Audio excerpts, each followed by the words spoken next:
Assalamualaikum warahmatullahi wabarakatuh.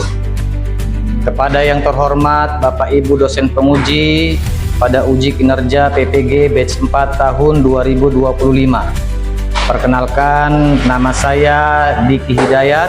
Saya adalah mahasiswa PPG Guru Fikih batch 4 tahun 2025 di LPTK Universitas Islam Negeri Syekh Ali Hasan Ahmad Ad-Dari Padang Sidimpuan dengan NIM 25211011638. Pada hari ini tanggal 6 Februari 2026 saya akan melaksanakan praktek pembelajaran di Madrasah Aliyah Az-Zuhri dalam rangka penilaian uji kinerja, yaitu dengan tema rujuk dengan model pendekatan PBL atau Problem Based Learning.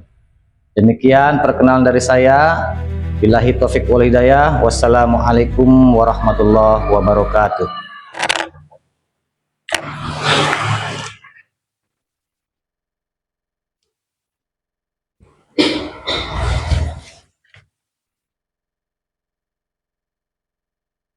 Bismillahirrahmanirrahim. Assalamualaikum warahmatullahi wabarakatuh. Waalaikumsalam warahmatullahi wabarakatuh. Alhamdulillahirabbil alamin. Allahumma shalli wa sallim wa barik ala sayyidina Muhammad wa ala alihi wa ashabihi ajmain, amma ba'du. Rabbi shrah li sadri wa yassir li amri wahlul 'uqdatam min lisani yafqahu qawli. Baik. Apa kabar anak-anak? Sehat? Ya. Kaifa halukum? Alhamdulillah. Alhamdulillahirabbil alamin. Baik. Alhamdulillah kalau semuanya dalam keadaan sehat walafiat. Sebelum kita masuk pada pembelajaran kita, mari kita sama-sama memanjatkan doa kepada Allah Subhanahu wa taala supaya apa? Supaya pembelajaran kita pada siang yang berbahagia ini berjalan dengan lancar, dan semoga Allah Subhanahu wa taala menganugerahkan kepada kalian ilmu, terutama ilmu agama. Doa dipimpin oleh ketua kelas Ananda Rangga, silakan untuk berdoa ke depan. Sebelum kita memulai pelajaran kita, mari kita sama-sama berdoa. Bismillahirrahmanirrahim. Raditu billahi rabba wa bil islami dina wa bi Muhammadin nabiyyan wa rasulah. Rabbi zidni ilma warzuqni fahma wa amalan shalihan. Amin. Ya, silakan kembali Anda ke tempat duduknya. Baik, anak-anak Ustadz yang dirahmati oleh Allah Subhanahu wa taala, kita sudah selesai berdoa, kemudian kita sebagai warga negara yang baik, cinta tanah air, mari sama-sama kita menyanyikan lagu kebangsaan Indonesia. Ya, coba semuanya nak berdiri. Ya.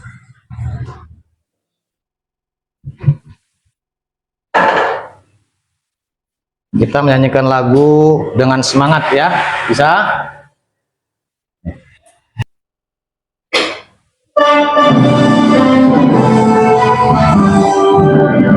Indonesia tanah airku, tanah tumpah darahku. Di sanalah aku berdiri, jadi panggung ibuku. Indonesia kebangsaanku, bangsa dan tanah airku. Marilah kita bersatu, Indonesia bersatu. Hiduplah tanahku, hiduplah negeriku, bangsaku, rakyatku semuanya. Bangga jiwanya, bangga badannya untuk Indonesia Raya. Indonesia Raya, merdeka, merdeka, tanahku, negeriku yang ku cinta. Indonesia Raya, merdeka, merdeka, hiduplah Indonesia Raya. Indonesia Raya, merdeka, merdeka, padaku negeriku yang kucinta. Indonesia Raya, merdeka, merdeka, hiduplah Indonesia Raya.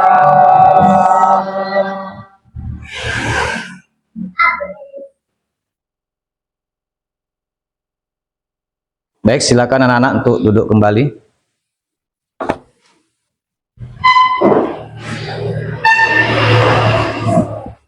Selanjutnya, sebelum kita memulai pembelajaran kita, terlebih dahulu Ustadz akan mengecek kehadiran kalian ya. Apakah hadir semuanya atau enggak? Baik.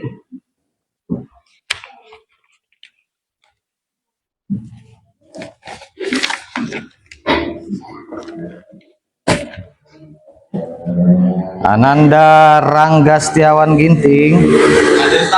Oke, bagus. Ananda Maulana Saputra Purba. Ananda Ezzedine Ayas Adha Ayas Nasution.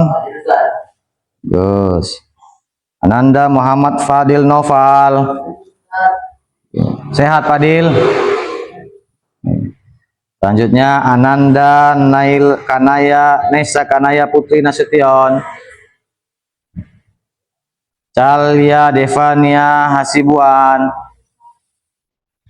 Balkis Asyifa. Hadir. Selanjutnya Akila Safira Peranginangin. Oke, Ananda Nur Anissa. Ananda Khaila Yofi Saragi. Hadir. Terus Ananda Cusna Ramadhani. Ananda Widya Nur Tasya Putri. Ananda Sakila. Marido sakit? Oh, sakit. Oke, baik. Baik. Anak-anak Ustadz sekalian, hari ini satu orang kawan kalian tidak hadir ya. Karena sakit. Baik, seluruhnya lihat ke papan tulis atau ke smart TV kita. Baik, hari ini kita akan belajar tentang materi kita selanjutnya, yaitu tentang apa? Ada yang tahu? Tentang rujuk dalam Islam. Tujuan pembelajaran.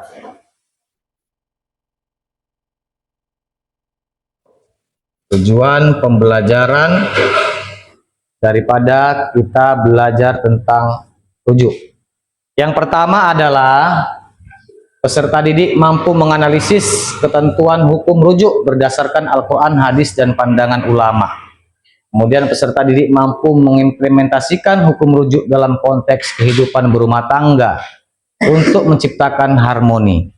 Ya, selanjutnya peserta didik mampu menyajikan solusi berbasis dalil syariat terhadap permasalahan rujuk dalam kehidupan nyata. Kemudian mampu menjelaskan pengertian dan syarat-syarat rujuk sesuai syariat. Mampu mengidentifikasi dalil Al-Quran dan hadis tentang rujuk. Mampu membedakan jenis-jenis rujuk raj'i dan ba'in. Kemudian mampu menganalisis kasus rujuk dalam kehidupan berumah tangga. Mampu menyusun solusi harmonis berbasis hukum rujuk. Kemudian mampu menyajikan presentasi hasil analisis kasus rujuk. Kemudian mampu mengevaluasi proses penyelesaian masalah rujuk. Hukum rujuk merupakan bagian dari syariat Islam yang bertujuan menjaga keharmonisan rumah tangga. Kemudian implementasi rujuk yang sesuai syariat dapat mencegah konflik berkepanjangan dan menciptakan kedamaian dalam berkeluarga.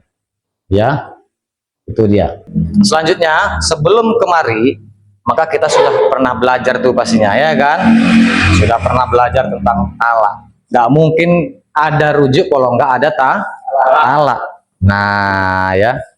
talak itu ada namanya talak raj'i dan talak bain. Nanti Ustaz jelaskan. Tapi sebelum ke situ, di dalam talak wanita yang sudah ditalak tentunya pasti ada masa iddahnya. Nah, kalau terjadi talak pertama namanya talak raj'i.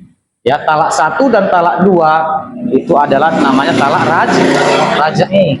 Nah, talak yang bisa kembali berdasarkan daripada kata asalnya raj'i itu artinya kembali.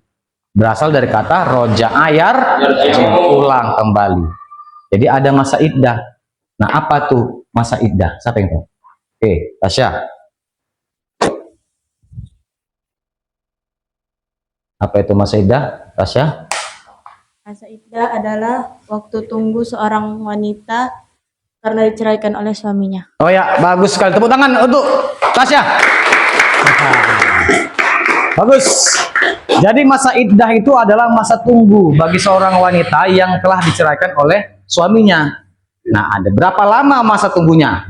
Jadi kalau misalnya wanita yang normal dia menstruasi, ya, berapa kira-kira berapa masa iddahnya? Berapa ini?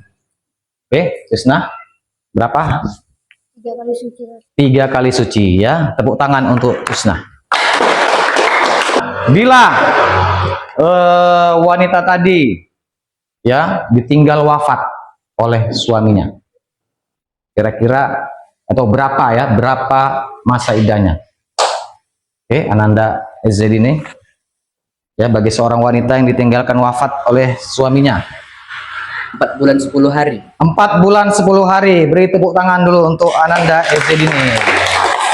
Ya, kalau ada seorang wanita yang ditinggalkan oleh suaminya, ditinggalkan wafat, maka iddahnya adalah 4 bulan 10 hari. Nah, baik, anak-anak Ustaz sekalian, maka kita akan masuk kepada judul yang baru, yaitu tentang rujuk. Ya, sebelum kita Ustaz menjelaskan apa itu rujuk, kira-kira dari kalian tahu nggak apa itu rujuk? Oke, Anda Mulana, apa itu rujuk? Rujuk adalah kembalinya suami kepada istri yang telah bercerai bila istrinya masih dalam masa iddah. Bagus, tepuk tangan. Baik.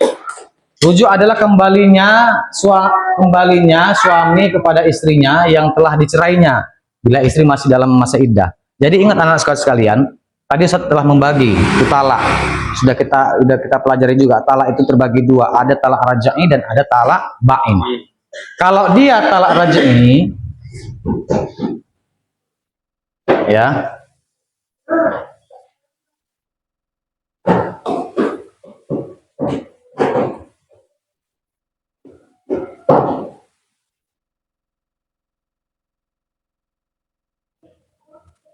nah,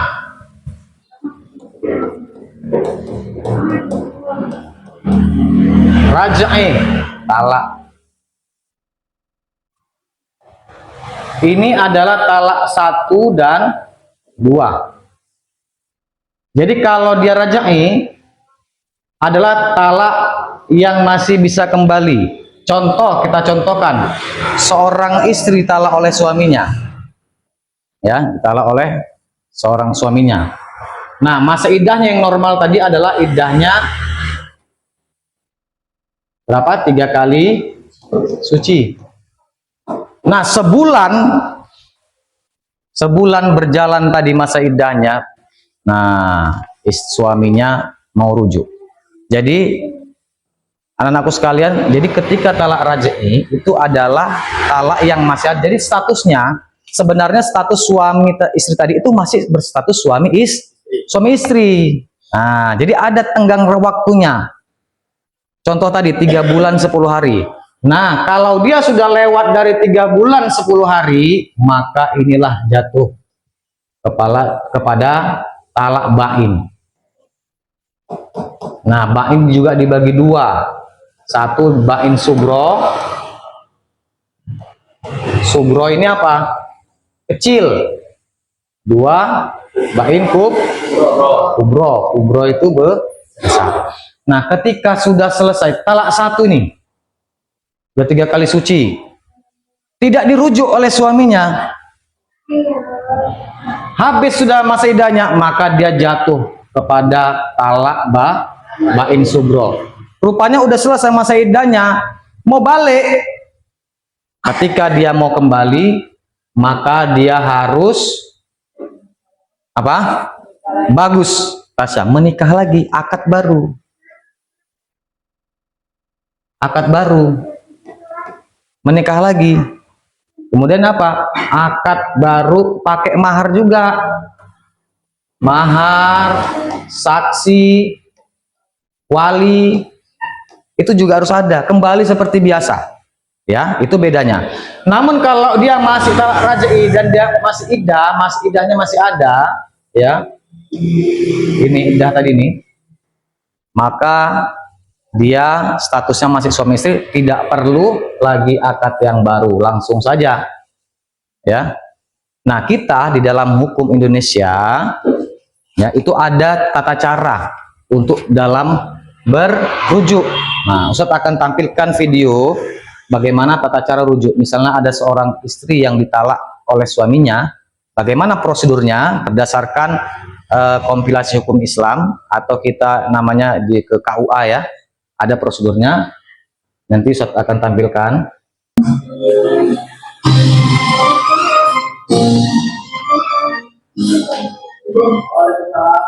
Jadi mendatangi ketua RT tempat tinggal untuk meminta surat pengantar ke kelurahan tempat tinggal pasangan yang akan rujuk.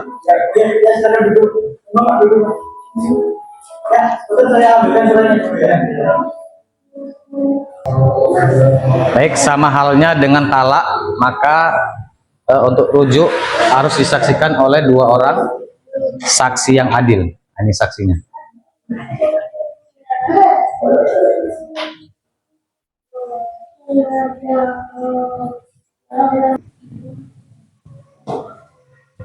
Itulah tadi video singkat dengan apa tata cara untuk berujuk. Baik, di sini ada dalil Al-Quran, dalil tentang rujuk. Siapa yang bisa menyebutkan dalil tentang rujuk? Oke, Nandakilah. Silakan. Bismillahirrahmanirrahim. Wa idza talaqtumun nisaa fabalagna ajalahunna fa'amsikuhunna bima'ruf. Apabila kamu menceraikan istri-istrimu lalu mereka menghendaki akhir iddahnya, maka rujuklah dengan cara yang baik. Quran surah Al-Baqarah ayat 231. Iya. Itu tadi. Baik, Ananda sekalian, tentang rujuk ini ya, ada tadi kita udah belajar tentang pembagian daripada rujuk talak, ya, talak raj'i. Jadi rujuk itu adalah bagi mereka, bagi istri yang memiliki masa iddah. Dan juga harus kita ketahui melalui tadi dalil tadi yang disampaikan oleh teman kita, apabila kamu menceraikan istri-istrimu lalu mereka menghendaki akhir iddahnya, maka rujuklah mereka dengan cara yang baik pula, ya. Baik, ada sigot, tadi kita sudah melihat video tentang sigot rujuk, ucapan ketika rujuk. Perlu kita ketahui bahwasanya kita berada di lingkungan hukum Islam, ya, di dalam pasal 114 KHI kompilasi hukum Islam, bahwasannya perceraian itu dilakukan di pengadilan. Nah, jadi perceraian itu, talak itu harus jatuh di depan pengadilan. Nah, jadi bagaimana, walaupun supaya apa tujuannya? Supaya menjaga hak-hak daripada wanita. Ya, jadi walaupun secara hukum agama sudah jatuh talak ketika kita ucapkan talak, namun talaknya itu harus diajukan ke pengadilan agama. Begitu juga dengan rujuk. Ya, jadi kalau misalnya ada kasus seorang wanita ditalak begitu saja, ya, sudah jatuh talaknya, namun secara hukum kalian itu masih berstatus suami istri. Jadi istri boleh menggugat dia. Misalnya seorang wanita nggak diberi nafkah selama mungkin lebih dari 2 tahun dibiarkan begitu saja, maka kalian nuntut. Kenapa? Tidak ada bukti akad cerai, statusnya masih suami istri. Ya, begitu juga dengan rujuk, harus dilakukan di kantor KUA atau pengadilan agama. Jadi anak-anak ustadz sekalian, sebenarnya rujuk ini tidak perlu pun ada saksi, nggak masalah. Ya, contoh seorang laki-laki misalnya sudah menceraikan istrinya, namun menjelang sebulan istrinya lewat sana lewat sini, ya kan? Ya namanya laki-laki tak tahan dia. Nah, diajaknya tadi istrinya, ya masih masa iddah untuk bersenggama, untuk melakukan hubungan suami istri, maka itu sudah juga disebut dengan sudah rujuk. Nah, jadi simple. Atau kamu mengatakan sudah sebulan atau 2 bulan masih masa iddah, kamu sadar, seorang suami sadar, ya katakan aja, Dek, abang minta maaf, abang ingin kembali, ya begitu ya, nggak masalah, ya. Jadi begitulah. Namun kalau dia prosedur, ya kita di negara kita laporkan, cerai juga laporkan, rujuk juga harus mengajukan, semuanya di pengadilan. Walaupun secara hukum Islam sudah jatuh talaknya dan juga sudah rujuk, ya begitu. Baik, ini hukum asal rujuk. Rujuk itu boleh, kemudian dapat berkembang dalam keadaan. Jadi rujuk itu juga bisa haram, ya. Rujuk juga bisa haram. Gimana apabila rujuk mengakibatkan kerugian atau kemudorotan bagi pihak istri? Tujuan rujuk seorang suami ini berbeda, niatnya udah lain. Ya, kembali lagi supaya untuk menyiksa lagi, untuk apa? Menyiksa kembali, menzolimi lagi wanitanya karena mungkin belum selesai. Dia berpura-pura aja. Jadi sang istri ngerti, tahu bagaimana karakter suaminya. Jadi hukum rujuk haram kalau untuk ada nanti unsur kemudaratan bagi seorang istri. Ya, kemudian makruh apabila bercerai lebih bermanfaat daripada rujuk. Sepertinya udah nggak bisa lagi, ya kan? Walaupun rujuk udah payah lagi dah, maka makruh. Kemudian sunnah apabila rujuk lebih bermanfaat dibandingkan meneruskan perceraian. Ada yang dipikirkan. Misalnya apa? Kalian sudah mempunyai anak sudah 3, kecil-kecil pula. Kalau bercerai gimana? Sudah pasti apa yang dikorbankan nantinya? Pendidikannya. Tak ada yang mengopeni. Nah, jadi kasihan dengan anak kita. Ya, lihat anak kita, pikirkan bagus-bagus, baik-baik. Maka ada yang perlu bermanfaat ini untuk supaya rujuk kembali.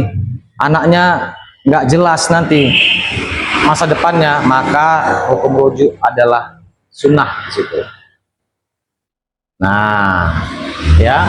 Nah, untuk istri apabila sudah pernah dicampuri, rujuk ini kalau bagi seorang wanita yang menikah cuman dia belum dicampuri, belum digauli, maka tidak ada iddah. Menikah lagi boleh. Maaf, nih ada contoh kisah ini misalnya. Habis akad sah suami istri kan, tiba-tiba di detik itu juga setelah itu meninggal suaminya, kena serangan jantung, mati. Atau masih di pelaminan, biasanya kan kita akad habis itu naik ke pelaminan kan, nah pesta, rupanya di pesta karena mungkin melihat mantan atau gimana ya kan, nggak tahu juga ya kan, meninggallah tadi suaminya tadi. Nah, maka sang istri tidak ada masa iddah, boleh menikah lagi dia kalau ada mantannya itu juga ya. Karena apa? Karena belum digauli, belum dicampuri. Kemudian ini ya, sigot rujuk. Sigot itu ucapan rujuk.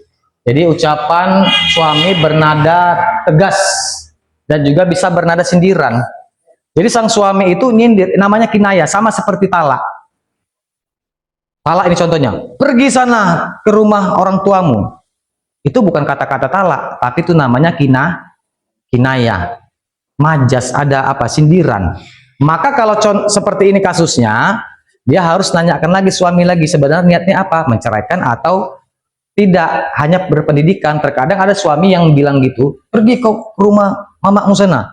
Tujuannya bukan menceraikan, tapi untuk memberikan pendidikan saja kepada istrinya. Maka perlu ditanyakan lagi kepada suaminya niatnya tadi. Ya sama halnya dengan rujuk. Rujuk ditegaskan, Dek, abang masih cinta sama kamu, ayo kita rujuk. Ya. Atau sindiran, nyindir-nyindir dia itu kan, abang gimana ya? Ada ucapannya yang tidak jelas, maka ini harus ditanyakan lagi kepada suami, apakah dia mau merujuk atau tidak. Demikianlah ya penjelasan dari Ustadz. Nah, di sini selanjutnya Ustadz akan membagikan LKPD kepada kalian, tapi sebelumnya ada yang mau dipertanyakan? Ada yang udah jelas atau masih yang bingung? Udah paham? Jelas ya? Ini Ustadz akan membagikan LKPD. Kalian berdiskusi. Ustadz bagi aja kalian dua kelompok ya, kelompok putri dan kelompok putra. Ya. Bagikan kepada kalian. Nanti diskusikan dan nanti ada perwakilan satu orang untuk mempresentasikan. Jadi setelah kalian bahas, kalian presentasikan.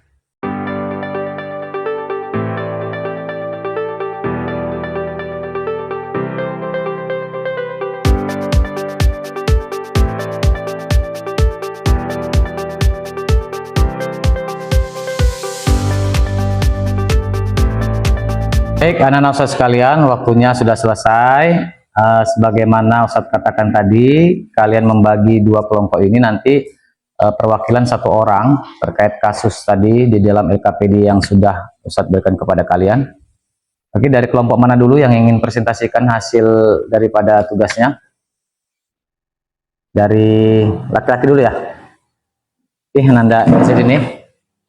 Assalamualaikum warahmatullahi wabarakatuh. Waalaikumsalam warahmatullahi wabarakatuh. Berdasarkan hasil diskusi yang kami lakukan mengenai LKPD yang tadi diberikan oleh Bapak Ustadz, Ya. ini merupakan sebuah kesimpulan yang dapat kami peroleh. Yang pertama untuk Bapak Ahmad. Apa tadi kasusnya, boleh dibacakan? Kasusnya tadi adalah Bapak Ahmad menalak istrinya, Ibu Fatimah, dengan talak raj'i karena konflik rumah tangga. Setelah 1 bulan, Bapak Ahmad ingin rujuk dengan Ibu Fatimah karena menyadari pentingnya menjaga keutuhan keluarga. Namun, Ibu Fatimah merasa ragu karena khawatir konflik akan terulang. Ya. Dalam situasi ini, niat Bapak Ahmad untuk memperbaiki keadaan adalah langkah positif.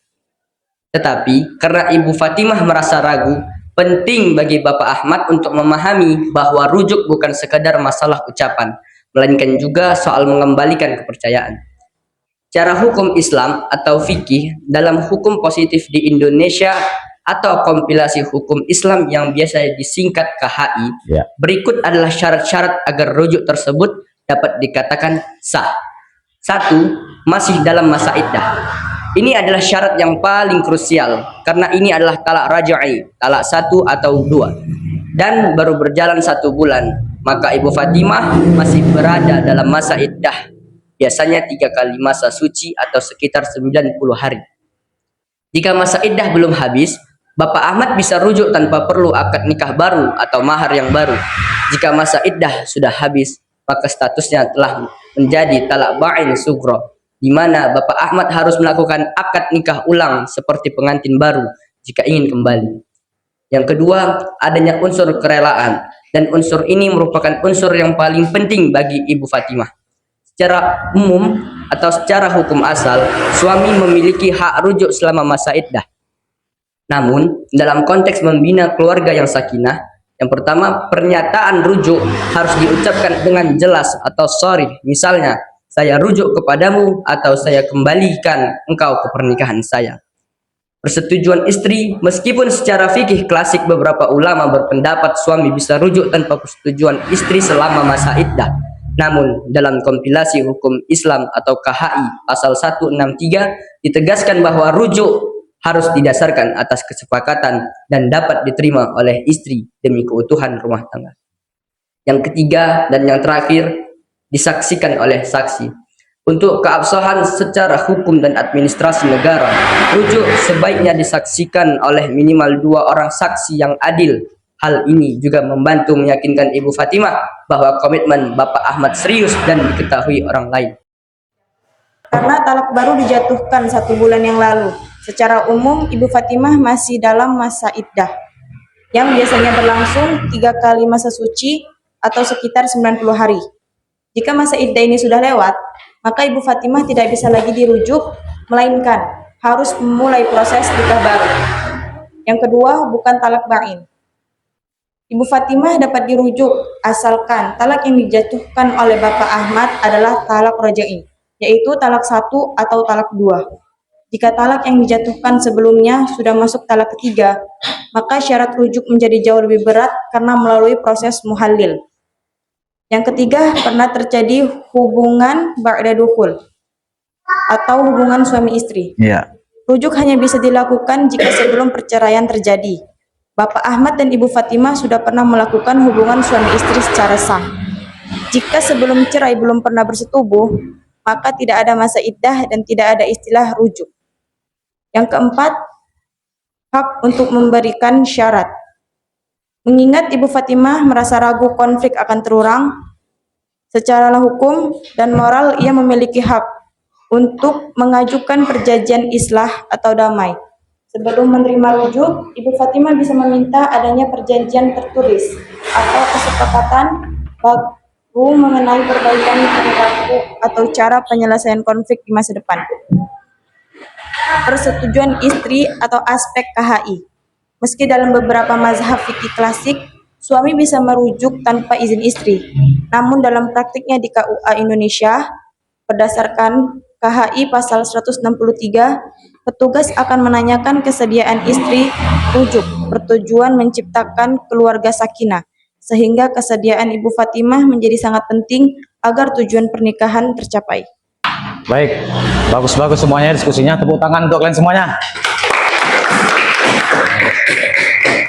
Ya, alhamdulillah secara tidak langsung apa yang saya sampaikan kalian sudah memahami daripada materi yang sudah disampaikan tadi. Baik, anak-anak ustadz sekalian, itulah tadi kasus daripada antara Pak Ahmad dan Ibu Fatimah, ya. Pak Ahmad merujuk, namun Bu Fatimah masih ragu. Nah, sudah tepat sekali apa yang diungkapkan, sudah diskusikan oleh teman kalian dari kelompok putra tadi tentang syarat untuk Pak Ahmadnya, yang putri syarat untuk Ibu Fatimah. Baik, kita sudah di penghujung waktu pembelajaran kita pada siang hari ini. Baik, kita ambil hikmahnya anak-anak sekalian. Hikmahnya adalah perlu kehati-hatian kita ya dalam mencari pasangan. Ya, harus menjadi baik kalian. Kalau kalian baik, maka insya Allah akan mendapatkan jodoh ya baik. Kalaulah sudah terjadi, misalnya perceraian itu sudah terjadi, maka kalian harus coba kembali ya pada Allah Subhanahu Wa Taala. Harus sadar apa efek daripada perceraian. Anak-anak kita bagaimana nasibnya, ya, pendidikannya, kelangsungan hidupnya, pergaulannya. Biasanya kalau udah broken home, pisah, anaknya juga rusak. Ya, ini juga harus kita pikirkan. Kemudian apalagi secara psikologis, ya, psikologis suami dan istri, gimana secara psikologisnya pasti terganggu kan? Nah, inilah yang terjadi nanti. Jadi apa? Jadi janda. Nah, janda apa? Janda pirang atau apa segala macam ya kan? Bahaya. Lihat ya efeknya tadi tuh secara psikologis. Kemudian apa? Itulah tadi sama juga dengan menjauhkan diri kita dari perbuatan dosa. Ya, kalau sudah bercerai itu biasanya itu banyak dosanya. Banyak dosa yang menghampiri. Benar nggak? Ya. Baik, anak-anak ustadz sekalian, rahmati Allah, itulah tadi pembelajaran kita pada siang hari ini. Mudah-mudahan apa yang sudah kita terangkan dan kita diskusikan bermanfaat bagi kita semuanya. Mari kita tutup pembelajaran kita dengan lafaz alhamdulillah. Alhamdulillah. Billahi taufiq wal hidayah, wallahu muwaffiq ila aqwamit thoriq. Wassalamualaikum warahmatullahi wabarakatuh. Waalaikumsalam.